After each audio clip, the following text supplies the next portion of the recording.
Qui a dit que l'amour à distance n'existe pas? Voici l'histoire de Paul et Marie. Paul vivait à Lyon, en France, tandis que Marie habitait à Kinshasa, RDC.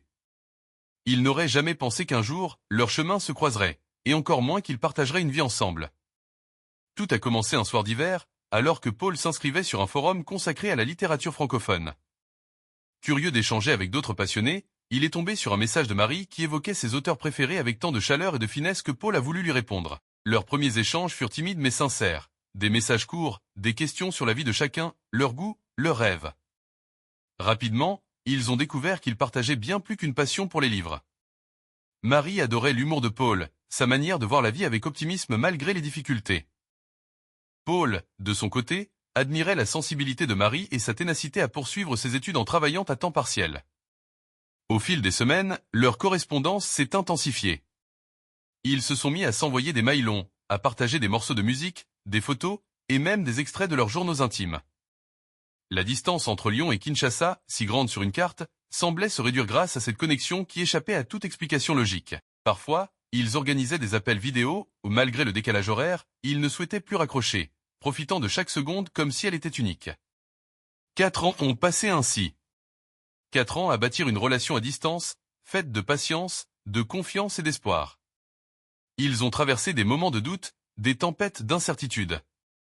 Il y a eu les rencontres manquées, les voyages annulés, les périodes sans nouvelles à cause d'emplois du temps trop chargés. Mais ils n'ont jamais lâché prise. Pour eux, chaque message reçu était un signe qu'ils étaient faits pour continuer, chaque appel une promesse silencieuse que ce n'était qu'une étape temporaire. Puis, vint le jour tant attendu. Paul prit son sac à dos, son cœur battant la chamade, et s'envola pour Kinshasa. Lorsqu'il est descendu de l'avion, Marie l'attendait à la sortie du terminal, un bouquet de fleurs à la main, les yeux brillants. Leur étreinte fut longue, pleine d'émotions contenues pendant des années.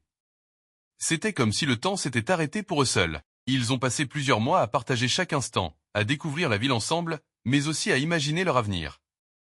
Après plusieurs discussions, ils prirent la décision de se marier.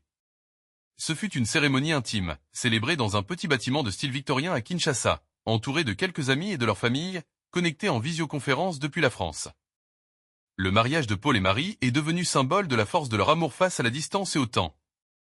Ils se sont installés progressivement à Kinshasa, où Paul trouva un emploi qui lui permit de rester proche de Marie. Ensemble, ils ont appris à vivre le quotidien, à gérer les petits tracas et à chérir les grands moments. Cette histoire montre que même lorsque deux personnes vivent à des milliers de kilomètres l'une de l'autre, l'amour peut devenir un pont solide, dépassant toutes les frontières et tous les obstacles. Paul et Marie en sont la preuve vivante, unis par un lien virtuel devenu réel, indéfectible et profond. N'oubliez pas de vous abonner pour plus des histoires captivantes et conseils moraux.